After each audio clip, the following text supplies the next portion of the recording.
ইয়া রাসূলাল্লাহ, আপনি কি শুনতে পান? আপনার উম্মত আজ পথ হারিয়ে যাচ্ছে। আমরা পথে আছি, কিন্তু আপনি নেই বলে পথটাই কেমন অন্ধকার। আপনি ছিলেন বলেই পৃথিবীটা ছিল শান্তি। আজ আপনি নেই, তাই বুকে একটাই চাওয়া, একবার, শুধু একবার ডেকে নেন, ইয়া রাসূলাল্লাহ। ইয়া রাসূলাল্লাহ, যখন আপনি ছিলেন, একজন কাফেরও নির্যাতনের শিকার হলে আপনি কেঁদে ফেলতেন। একটি পশু কষ্ট পেলে আপনি বলতেন, দয়ালু হও, আল্লাহ তোমার প্রতি দয়া করবেন। আপনি শিখিয়েছেন ভালোবাসা, শিখিয়েছেন ক্ষমা। তাই তো তায়েফের রক্তে ভেজা শরীর নিয়েও বলেছিলেন, হে আল্লাহ, এদের হেদায়েত দাও, কারণ এরা জানে না আমি কে। আজ আমরা জানি আপনি কে। আজ আমরা শুধু বলি, ইয়া রাসূলাল্লাহ, আমাদের মাঝে থাকলে হয়তো আমরা এমন হতাম না।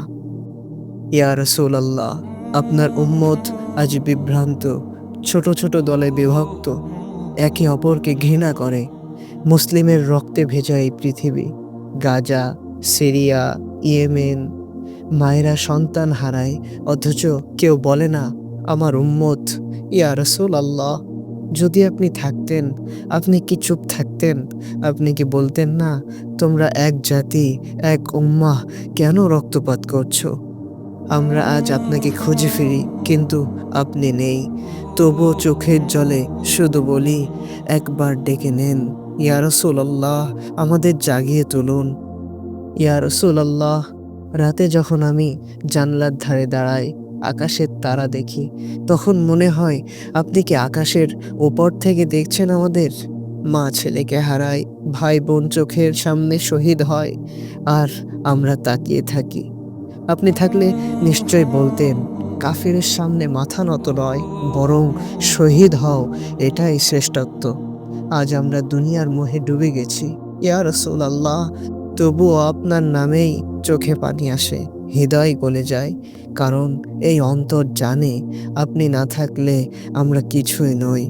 ইয়া রাসূলাল্লাহ, আপনি যদি একবার ডাকতেন, বলতেন, ও আমার উম্মাহ, ফিরে এসো আমার পথে, তাহলে আমরা হয়তো ফিরে আসতাম।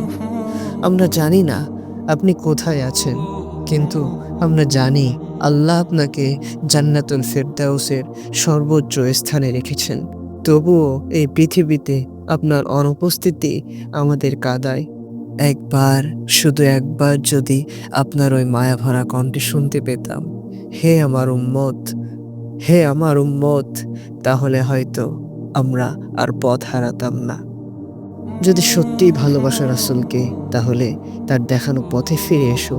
হে যুবক, হে ভাই, তার সুন্নাহ ধরো, তার ভালোবাসার দাবিদার হয়ে ওঠো, কারণ তিনি একবার ডাকবেন, আর সেই ডাকেই হতে পারে তোমার মুক্তির চাবিকাঠি।